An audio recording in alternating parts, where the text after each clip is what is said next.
that Chaka was just a cruel man who wanted the soldiers to, to step on rough edges so that they would become more violent. We also know that Chaka introduced assegai or short stabbing spear, which was not supposed to be thrown but was supposed to be used by stabbing the enemy at close range. He also introduced long shields. By the way, no one was supposed to lose assegai, right? No, the shield. No one was supposed to be stabbed at the back because that was a punishable offense to be stabbed at the back, because to him it meant that someone was running away from the enemy. There was no room for running away. There was no room for cowards in Chaga's army. We also know that he introduced the cow one formation, where the soldiers would go in form of a cow one, then they would kind of encircle the enemy, then they would make some surprise attack from the sides, right? Shaka also had spies everywhere to report on the whereabouts of the enemies, right? Then we also know that there were marriage restrictions. No one was supposed to marry before the age of 40, when he would have wiped his sword in blood. There were also age regiments where soldiers were grouped according to their ages and would be dispatched to go and fight according to their age regiments or according to their regiments. There were also some baggage carriers, those young people who would carry weapons for the soldiers. Right. We also know that there were witch doctors who would treat the injured people. Smoke was used as a signal for communication. Each regiment had a distinct dress and color. We also know that Chaka introduced the scorched earth policy, where we are saying you would burn the earth, you would burn the forest, right? To totally destroy the enemy. At one end there will be the fire, the other end there will be soldiers. So the enemy would have nowhere to run to. He also had pathfinders. Maybe I should emphasize the issue of total destruction, that Chaka did not spare an enemy's life. He would want the end to be totally destroyed. So I'm talking about total destruction. There was conscription where young people were forced to join the army. So we should always remember the issue of conscription, where people were forced to join the army. There was also a standing army where the soldiers would stay in camp in preparation for any war. There were also female regiments, which increased the number of soldiers. So I'm saying there were also female soldiers to increase the number of Shaka soldiers. There were also mock battles, right, to prepare the soldiers for battles. There were also some war cries. Soldiers were fed on beef. We should always remember these military changes of Chaga. So, did people benefit from these changes of Chaga? Yes, Chaga built a strong and powerful state. Chaga was able to conquer and control other tribes for food, cattle, and people. The economy of the Zulu State was stable. The Zulu State or the Zulu people were respected by other tribes. The Africans were respected because at one time Chaga also defeated the British. But there is a negative side of this military changing of Chaga. There was depopulation as people ran away or fled from Chaka. For example, we've got Mzilikazi, we have Soshangane, we've got Zangendaba, Sebetwane. They all fled from Chaka, and they would fly away with people living Ngoniland depopulated, which made it easier for the Europeans to colonize southern Africa. The state became too vast for Chaka to rule. Chaka actually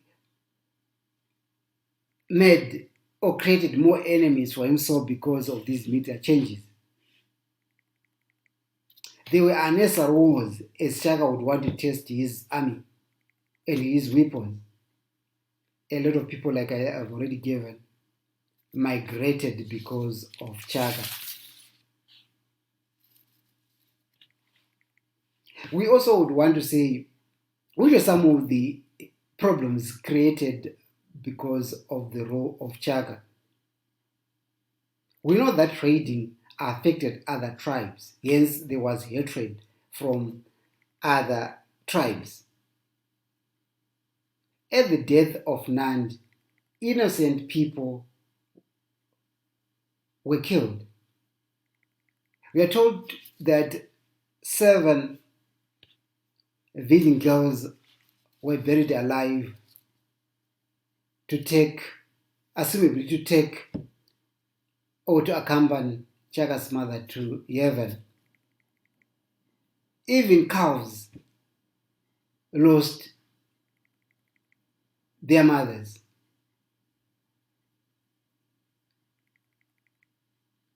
Pregnant women and even animals were killed.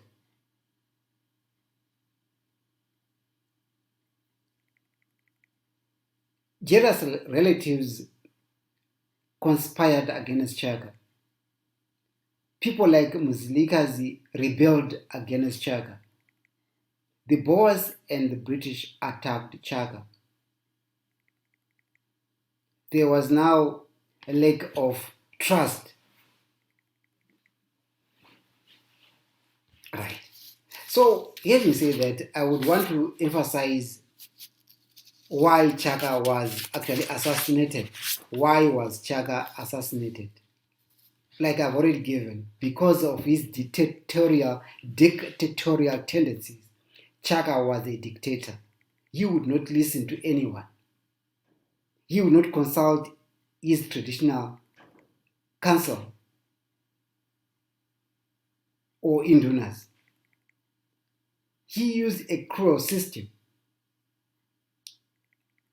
Chaka was a strict disciplinarian, and that did not sit down well with other people. Continuous wars or ceaseless wars made people to dislike Chaka. Mbakaisa actually suspected Chaka of killing his mother. Chaka was also assassinated means killed, because he killed people at the death of his mother, Nandi. He failed to work with his brothers and sisters. And there were a lot of raids which made the survival of Chaka very difficult. You may want to know some of the people who actually plotted to kill Chaka. We have Dingane, we have Mahlangana, Umbakai, among others. We should know the people who actually plotted to destroy Chaka. Maybe we also need to look at the political organization of the Zulu State. The king had absolute powers.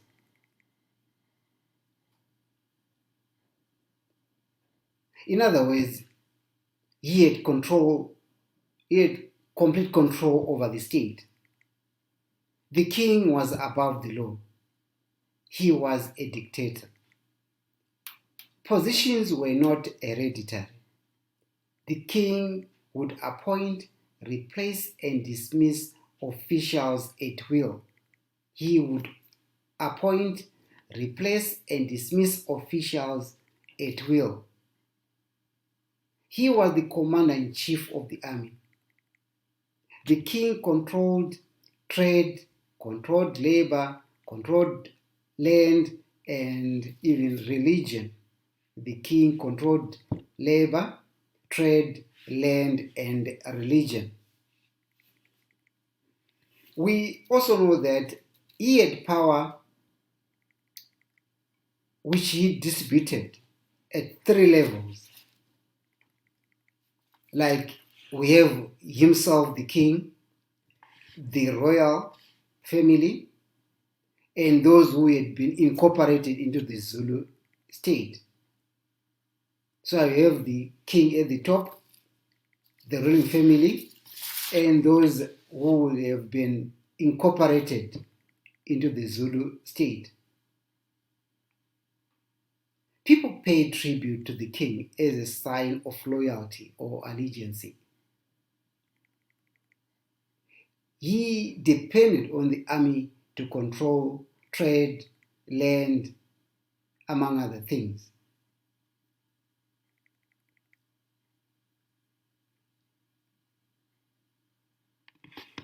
The state was divided into regimental towns.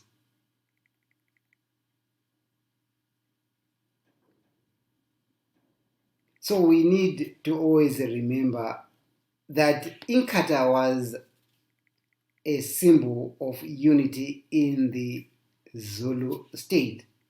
So we need to remember several issues that I've talked about under the Zulu state. I did talk about the rise of Chaga, his mother leaving Zulu clan to the Mtetwa clan, then coming back, taking power, introducing the major changes, becoming the leader of the Zulu state, introducing some political changes, fighting people, making people to migrate. You should know all these issues about the Zulu state.